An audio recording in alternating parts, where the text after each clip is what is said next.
Hey everybody, welcome to my studio. Today we're going to be painting some watercolor flowers. What's new? So basically what we're going to do is we're going to use a palette knife to create this sort of loose, really spontaneous flower style. And then we're going to use some various pens to outline and detail the piece. Just to give it that depth and really bring that piece to next level. So firstly, we're gonna start with, I'll just go over the materials first. So you want some watercolor in the paint tubes. I'll explain that. I'm using Holbein, or is it Holbein? I'm not really sure how to pronounce this brand, but these are super like vibrant colors, really pretty brand of watercolors, and well worth the money. They last forever. I've had this tube for like a year and I use it on everything. So I'm using marine blue and mineral violet, a really beautiful Japanese brand of watercolor.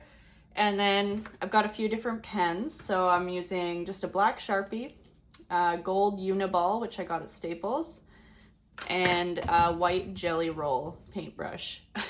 Sorry, you have to excuse my cat in the background. She's just like zooming around the house. I opened up the window and now she's just gone buck wild. So if you hear some scuffling, it's just my cat losing her shit. You'll also want like a palette knife. You can use pretty much, I mean, anything will do. You can even use like a butter knife if you don't have a palette knife, quite honestly. We're just using it to just apply the paint onto the paper. And then just a couple different sizes of watercolor brushes. I like these Jaide brushes, these goat hair brushes. They fill with water and they hold water really nicely without dripping everywhere. And yeah, they're cheap. I mean, I got this for like $4 at my craft store. So it's just like a goat hair calligraphy brush, Chinese calligraphy brush, and then these two Jaide goat hair brushes. And they get the job done. I mean, you can go fancy too. I've got like a pointed sable brush, which is nice, you know, for details and stuff, but I'm cheap and I like to use cheap materials because why not? So let's just dive right in, I guess. We'll get started. This is just, honestly, this is just some, what's the brand? Oh shoot, it's got a blue. I'll put it in my comments below, but, this is just like craft level watercolor paper. I'm not using arches or anything like that. We're not using very much water with our piece, so you don't really need to go super high quality paper. And if it starts to wrinkle at all, we can flatten it out after the fact, which I'll go over in another video. So let's just get started. I'm gonna start with the marine blue, and we're just going to put it directly onto my little palette knife here. You don't need much, like, I don't know if you can see that, but it's really not very much at all. And again, this paint is so highly pigmented that you don't really have to worry about using too little. So we're just gonna kind of start over here and just like create a shape. Nothing too crazy, nothing too structured. You know me. Well, maybe you don't, but you will know me.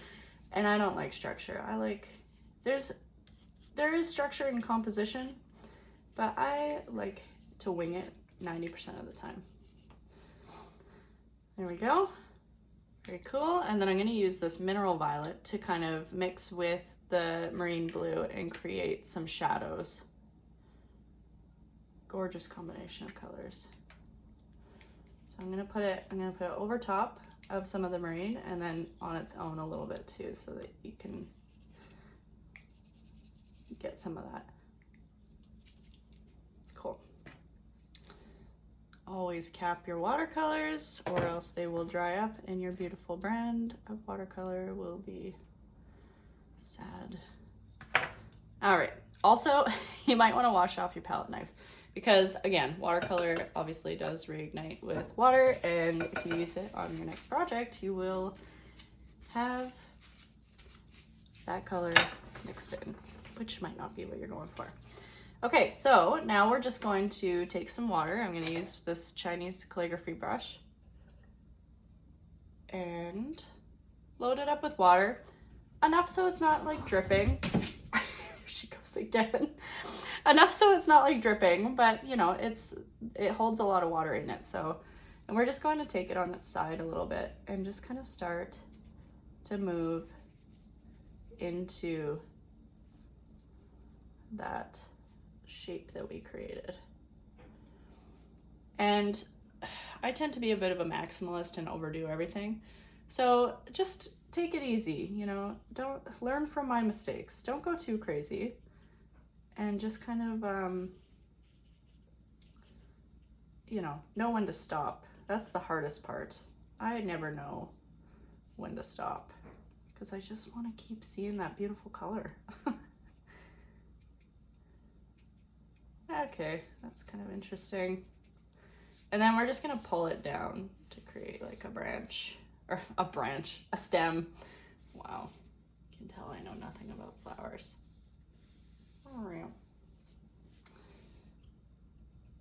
And it's kind of fun to fade it down into the bottom. So if you just touch some water onto the tip of the bottom, you can kind of create like a,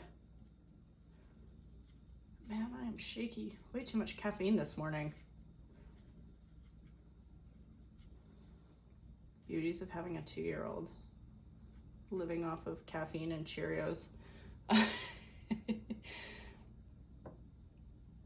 All right, so excuse me. While that's drying, I'm just going to talk a bit about the watercolor.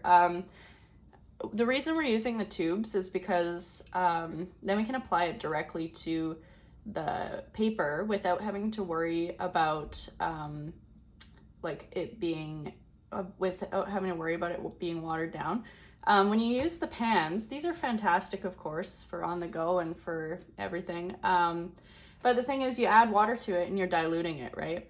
Whereas if we're taking it straight from the tube to the paper, then it's super pigmented, then we're diluting it with water so that you can get that depth of shadows. I hear a lot of people working with watercolor, newer people, complain that they can't get really pigmented color, and it's just because they're not like using enough pigment, which like seems obvious, but it's also really hard to get a really strong pigment with the pans unless you're scrubbing and scrubbing at it.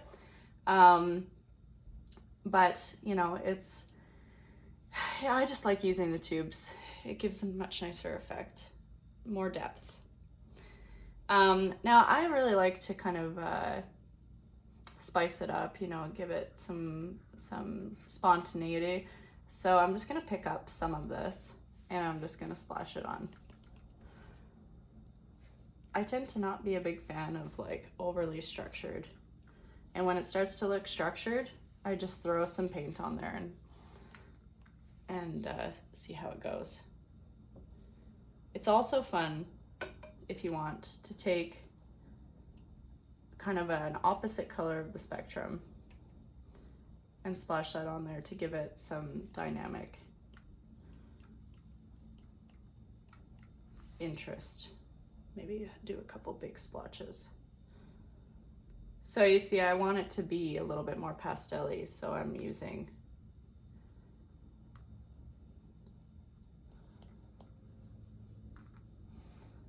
there we go. Beautiful. Okay, so I'm just gonna let this dry and then I will come back and we can start to look at how we want to rework this and if we want to do more layers or if we want to just move straight to the pens. I never really like to decide until it's dry because when it's wet, it sometimes looks a lot different. So we'll come back to this in a minute. Okay, so I was looking at this just a minute ago and it's still drying. I lied to you, I'm back earlier. I kind of want to see like a little bit of a lighter color. I think it's too dark. So I'm just gonna expand this. I'm using my small brush just to scrub out the lines. You see how there was kind of a line there? If it's still a little bit wet, you can use your brush to kind of scrub out the lines and the boundaries.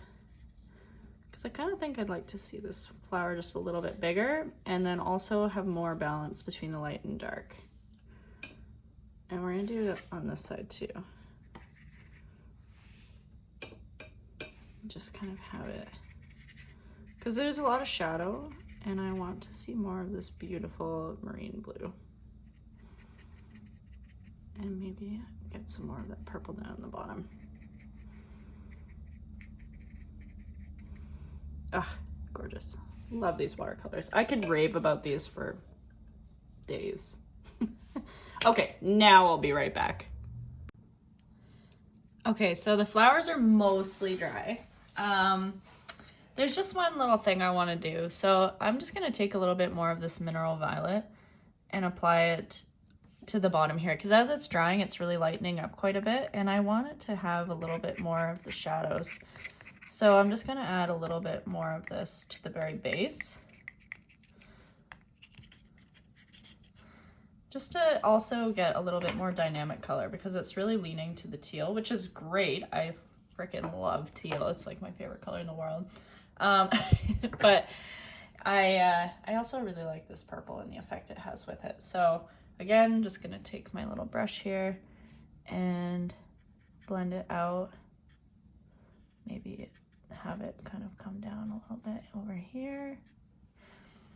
This is all just very intuitive. It's all depending on what you like. Whenever I paint courses sometimes, or whenever I teach courses, sometimes it can frustrate people because they're like, I don't know what you're doing. Like, can you just tell me step by step? And it's like, I honestly, I can't. This is all just intuitive. And I mean, it all comes from practice too. So just take your time, find what you like, use crappy watercolor paper so that you're not wasting the good stuff, and you'll be fine. Trust me, it will work out and you will love it. Cool, okay. Yeah, I can see where I'm going to add some petals in here. So you kind of, with composition, you kind of like, you want to think ahead a little bit, but you don't want to overthink it. I mean, that's the beauty of abstract art. Just don't overthink it. All my overthinkers are watching this like, how am I supposed to do that? It's a practiced art.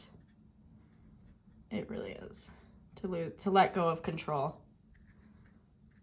And art is the best way to learn to let go of control in your day-to-day life, because you can't, especially with watercolor, you can't force it to do things sometimes that you don't want, or that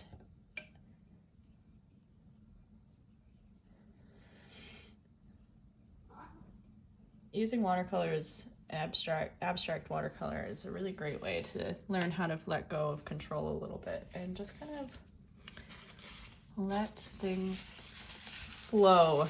All my type A's out there are like, what? I can't do that. You'll learn. Okay, so we got some pooling going on here.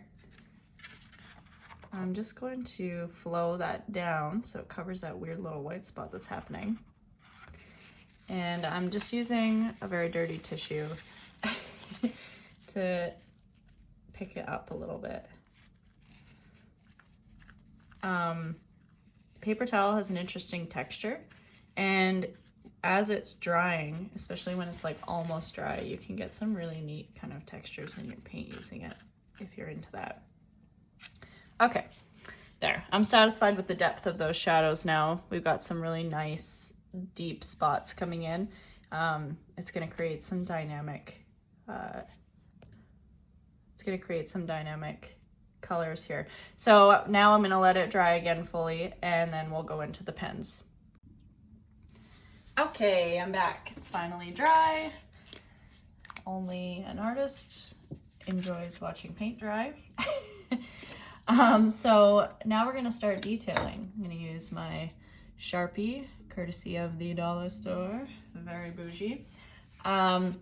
Pretty basic stuff. This is a permanent pen, but you don't have to use a permanent pen, because what we're doing, typically people do line and wash, where they're drawing an outline and then they're painting and applying water over top of a non-waterproof pen. Obviously it will react to the water. In this case though, because we are using the composition as our base for drawing, you don't have to worry about what kind of pen you have, unless you intend on also going over it again with water, with some sort of watercolor or water. So yeah, I just like to use these Sharpies because they're a nice fine point. The point is consistent, and they're hella cheap. After that, we're going to be using a gold pen. This is Uniball. I got it at Staples. Again, you can also use, well, you know, just use like a gel pen, like a metallic gel pen, because if you use like an acrylic pen, you'll find that the paper absorbs the water content of the acrylic, and I find that acrylic pens seem to have like a lot of water content in them, so it really dulls the color. Same with these white jelly roll pens. These guys are pretty much the only white pen I've found to be able to use on top of watercolor paper. I've tried Posca, I've tried Molotow, all sorts of different types of like paint pens. And the jelly pens just are the best performers I've found. I use a size 10 because I find the smaller sizes are just a little too thin. They don't show up as well as these guys. These guys sit nicely on the surface of the paper. So we're gonna start with the black outline. Now, the beauty of doing it like this is that you can use this abstract concept that you just like pulled out of the paint as the basis of your drawing. For people who aren't skilled drawers, myself included, I've never been very good at like drawing and sketching and stuff like that. This gives you a platform to build your composition off of. So you can already kind of tell like, okay, I'm probably going to use this part as a petal. I'm going to use this part as a petal, this part as a petal, right? It's already formed and I'm just basically outlining it rather than trying to come up with a design using pen and then trying to fill it in and play, you know, fill in the blanks. It's just, it's so much easier this way for somebody who's not a skilled like drawer specifically. So what I'm gonna do, oh, that part was still a little bit wet. Let's just dab that so I don't smear it everywhere. There we go, just a couple little droplets around here. Any other you little hiding around here? I don't think so. Okay, there we go. Oh, one more thing. Before you start drawing, use a spare piece and make sure that your pen is running nicely, because you can see even just off the bat, there's this kind of sketchy bits. Just get the ink flowing before you apply it on there, because then you're gonna get a nice, strong, solid line. Yeah, so we're just gonna get going. I'm gonna start on this one here. And yeah, I kind of like this shape that's going on here, so I'm just gonna go into that. I'm gonna try to make it, I'm left-handed, so it makes it hard to be able to show you exactly what I'm doing. As you can see, the pen doesn't show up very well through this dark section, but that's why we're gonna use the gold after. And yeah, I mean, I'm just kind of adding lines in where I want to see some detail. And I mean, again, you can definitely use a reference photo if you're a bit of a perfectionist and you like structure. You know, there are people out there like that. I don't understand you, but if you like structure, you can definitely follow a reference photo and use that as some inspiration. Another thing to remember as well is that where your light source is coming from. In this, the light source is coming this way, so I want the least line work to be on the outskirts where the highlights are, and the most line work to be where the dark parts are, because that's just how the world is. Frankly, not sure what else to say there. Usually there's kind of a little bit of a bud. Just gonna drag that line right down through there. And I mean, you can do some pointillism stuff. Lots of different ways that you can stylize your piece. I really like putting dots in the base of the flower because it's tends to be kind of where the pollen is. And I don't know, pollen's kind of dotty in my mind, I guess. Very technical. I swear I'm a professional, guys. Cool. Okay. You know, I'm just gonna add a couple more details over here. There we go. Nice. I don't want to overdo it. Sometimes it's good to just do less, sit on it, and then come back to it if you decide that you want more. So over here, I'm just gonna go for it. Just go for it. Give her. You're Canadian. Give her.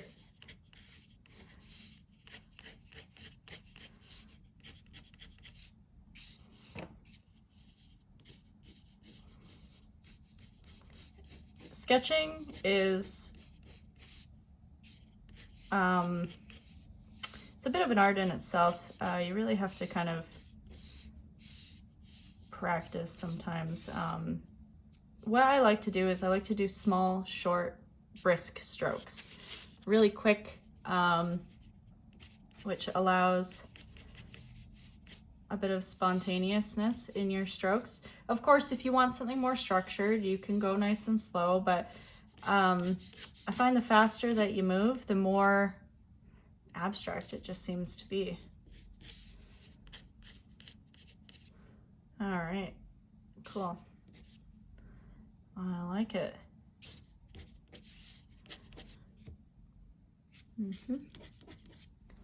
Yeah, okay, I'm liking this. Oh, I didn't put any dots on this one.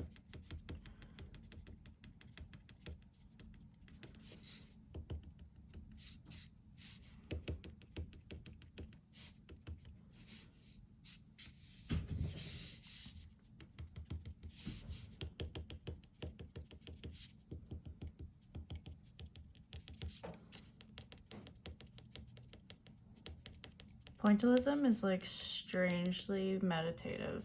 If you're ever like really stressed out, I don't know, maybe it stresses some people out, but I find it just like really alluring. Okay, that's enough black for me, for my liking. Now I'm gonna go in with the gold, and the gold shows up best on the dark bits, as you're gonna see. I like to keep the gold very, very minimal. It's so easy to overwhelm a piece. I mean, if you look at this other piece that I did, it's literally like 4 lines, maybe, and it's super simplistic, right? It's meant to be a highlighter. It's not meant to be, well, I mean, you can do whatever the hell you want, of course. But for me, personally, I like it to be the star of the show, you know? And you always save the star of the show for the end, the best part, the goodies.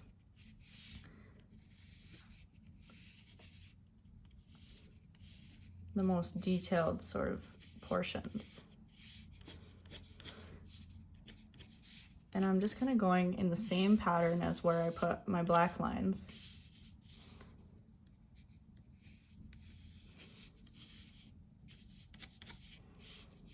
But less so.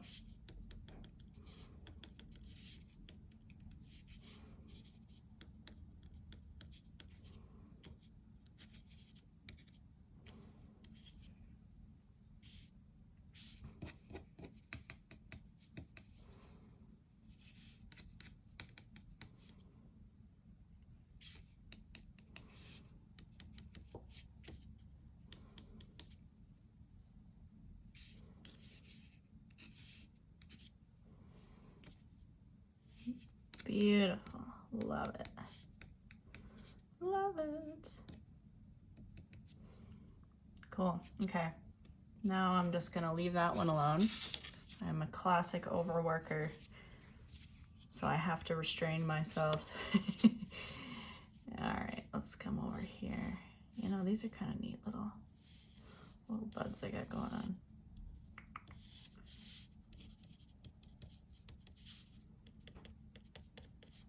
I tend to like to make it the closest petals, because I mean, when you look at a photo, right, like the things that are closer are more in focus and that's, I don't know, that's, I guess that's pretty obvious, but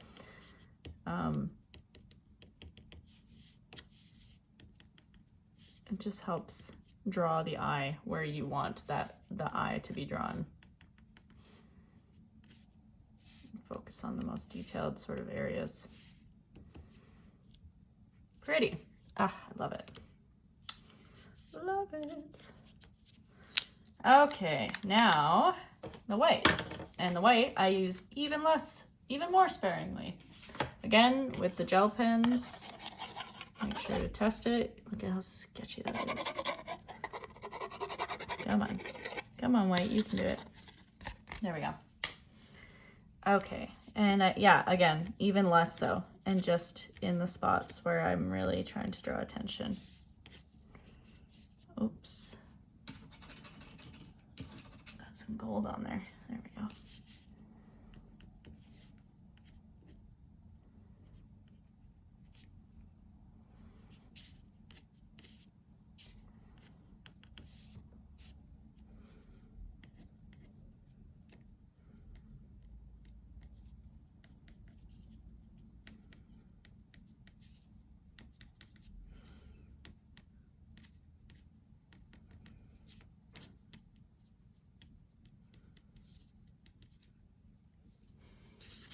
Oops. Pretty. Ah, I love them. Now, another thing that I kind of like to do is, this composition is just like very, I don't know how I manage this, but these two dots matching these two, it just bothers me. It's too perfect. It's just too, I don't know. So I'm gonna make these guys into some little buds. Hopefully it works. If it doesn't, well, that sucks, but they're kind of these cute little baubles. So I'm gonna make them into some buds. This one, however, I'm gonna make it its stem. Follow your own rules, Jade. There we go. I'm gonna make the stem come down like that. It's hanging, it's hanging, it's having a hard day. It's just so heavy.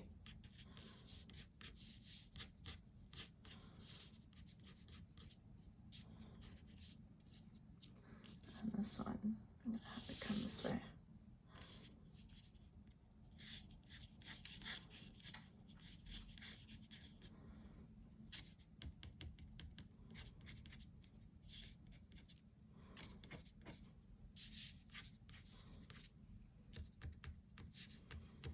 I've never really actually seen a flower that has these little bits coming off, but I just really like them. I guess they happen in lilies, but they're just so fun.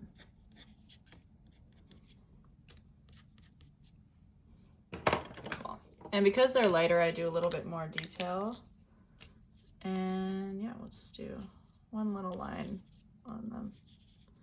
A couple little dots, nothing too crazy because you can't really see it on the lighter bits anyway. Cool. Very pretty. And sometimes if I'm feeling particularly over the top, I would like to make these into flowers. There's lots of different ways you can spice it up. Maybe I'll do that. Maybe I would like this one to be a flower. And it doesn't have to like fit the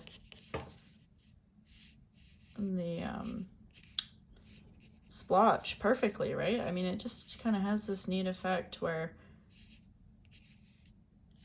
when you sketch it on there, it just seems to work.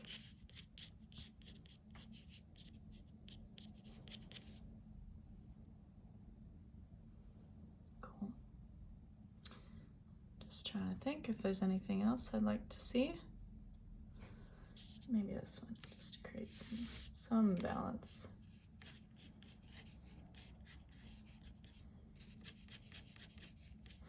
And the ones that I don't want in focus, I don't do as much detail on. I don't do the gold and I don't do the white because I want the attention to be on these big guys. You know, these are just a small added feature.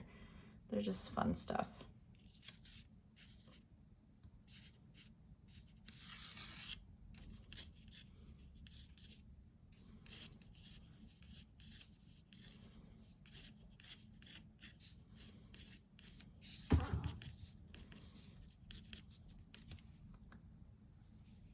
cute. Love it. Maybe I'll do one more little guy over here. He just wants to grow. Pretty. Love it. So, yeah, don't forget to sign your work when you're done, so everybody knows who the artist is. And yeah, frankly, I would matte and, well, first I'll flatten it. Watch my video on flattening watercolor paper, because it is low quality paper, so it is a little bit wrinkled from the water on it. But once I flatten it, it will be perfect. Then I will matte it, frame it, and sell it. And, or put it on my wall, depending how much I love it. I hope you enjoyed my video.